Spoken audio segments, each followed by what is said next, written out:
On April 2026, the Supreme Court issued its ruling in Callais v. Louisiana.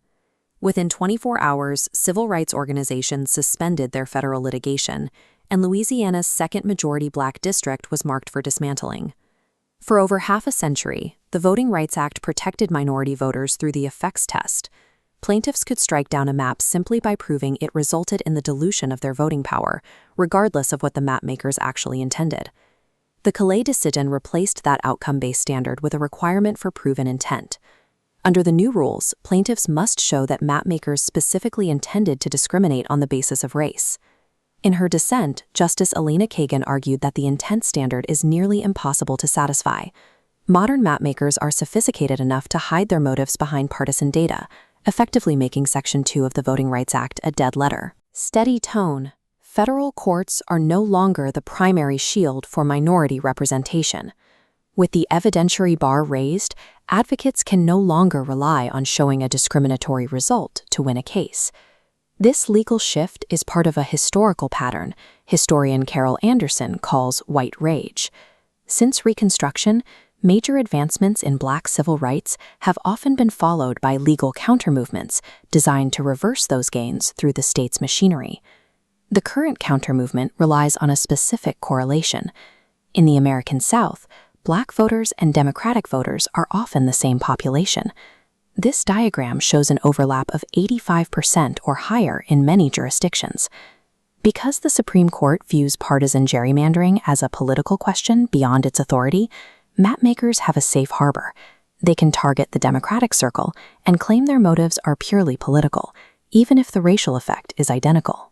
This shift in the judicial landscape requires a complete departure from previous federal strategies. Advocates must now look for legal tools the courts have not yet neutralized. The first response is a data science pivot. Instead of leading with race, organizers are using market segmentation, the same data-driven clustering used by commercial marketers, to group people by shared behavior.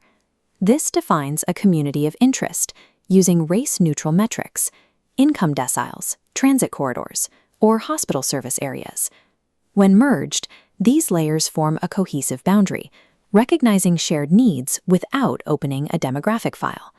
By excluding racial data from the construction process, organizers make it significantly harder for the state to prove a racial gerrymander. The Callais intent test requires a specific racial motive, which is difficult to find in a process documented as race-blind. This approach uses economic reality to demand representation.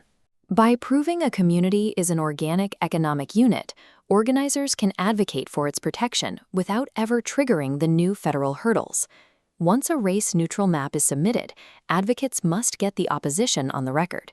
During legislative hearings or depositions, mapmakers are forced to defend why they rejected the compact economic map in favor of their own.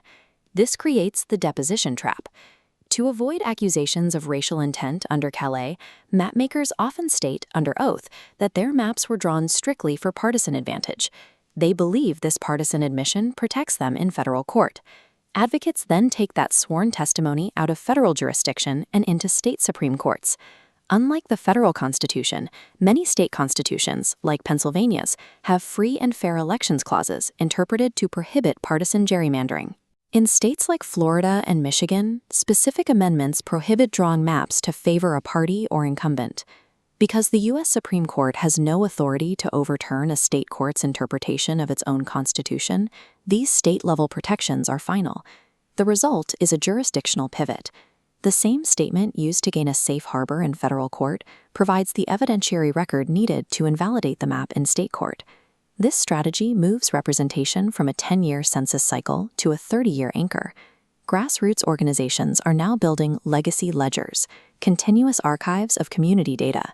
Instead of waiting for the next census, citizens continuously track economic ties and infrastructure investments.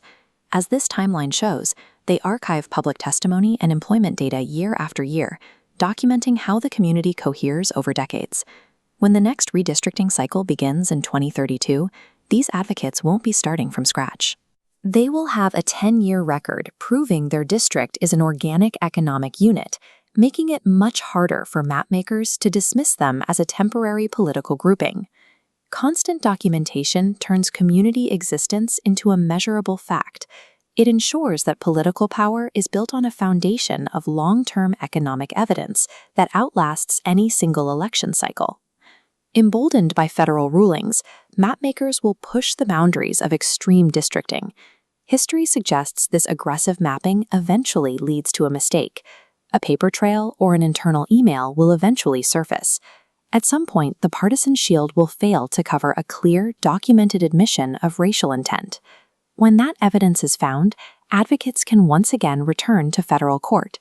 The same intent standard that makes most cases difficult becomes an ironclad tool for the rare case with a documented smoking gun. The Callais decision changed the board, but representation can still be secured through specific jurisdictional pivots and long-term data collection. The strategic moves available have changed, but the work of documenting community ties continues.